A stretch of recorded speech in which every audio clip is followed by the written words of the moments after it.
चीज है, वो मजहब उसको उसकी इजाजत नहीं देता।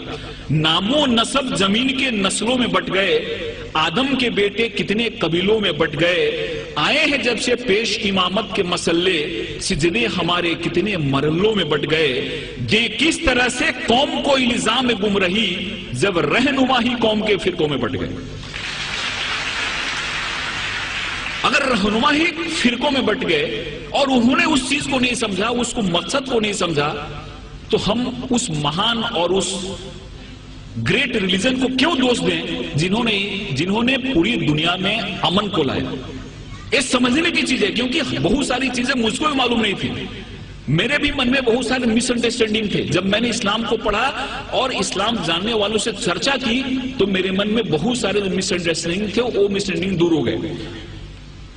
एक जगह ऐसी आयत आई है जहां पे कहा गया है कि इस दुनिया की कोई भी ऐसी जगह नहीं है जहां पे हमने अपने नबी और रसूल न भेजे।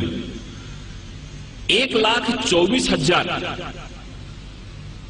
हमने अपने नबी रसूल दुनिया में भेजे, जिसमें से 25 का नाम कुरान में आया है। दुनिया की कोई भी ऐसी जगह नहीं है जहां पे हमने नबी रसूल न भेजे हो, और पूरी दुनिया जो है वो खुदा की बनाई हुई है। इसलिए खुदा के लिए एक शब्द यूज किया गया है। गॉड जो है, खुदा जो है वो रबुल अल आलमीन है, और प्रोफेट मोहम्मद जो है वो रहमतुल आलमीन है। खुदा हर एक के लिए, प्रोफेट मोहम्मद का जो संदेश है वो किसी एक व्यक्ति के लिए नहीं है, एक मुल्क के लिए नहीं है, एक इंसान के लिए, पूरी दुनिया के लिए, क्योंकि हर एक welfare of the whole humanity उस चीज में आती है। इसलिए इस चीज को जब हम समझते हैं, इस चीज को हम अपने जहन में लाते हैं, तो हमको ऐसा लगता है कि इस्लाम जो है, इस्लाम का जो मेन, जिसको हम गाभा मराठियों बोलें, इसेंस बोलें, हिंदी में सार बोलें, वो है कि इंसान एक कैसे बेहतर जिंदगी जी सकता है और खुदा के कैसे करीब जा सकता है। एक चीज हमारे इस्लाम में बताई गई है, और मुझे उम्मीद है कि इस तरह के कार्यक्रम से ये जो बात है लोग तक पहुंचेगी और इंसान एक अच्छा बेहतर इंसान बनेगा, और हर एक इंसान के मन में प्यार मोहब्बत की बात आएगी।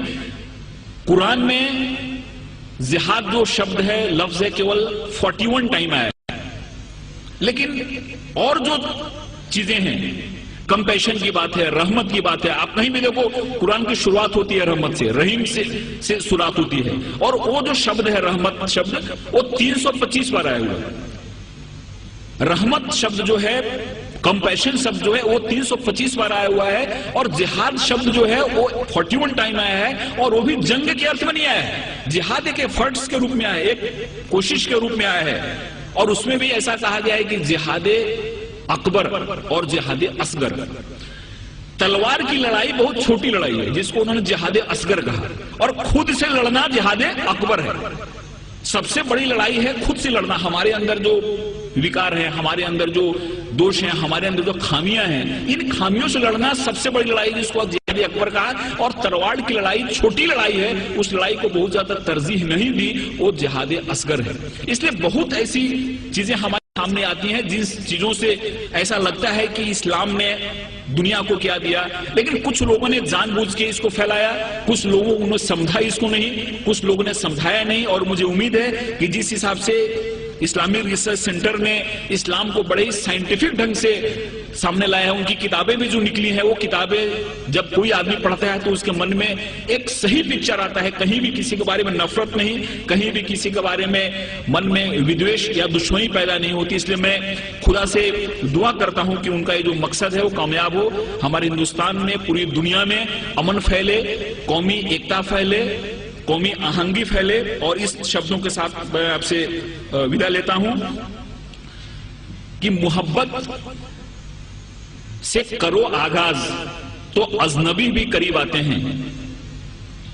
मोहब्बत से करो आगाज तो अजनबी भी करीब आते हैं, और मोहब्बत है एक रूहानी मंजिल जहां फरिश्ते भी सर झुकाते हैं। खुदा हाफिज़।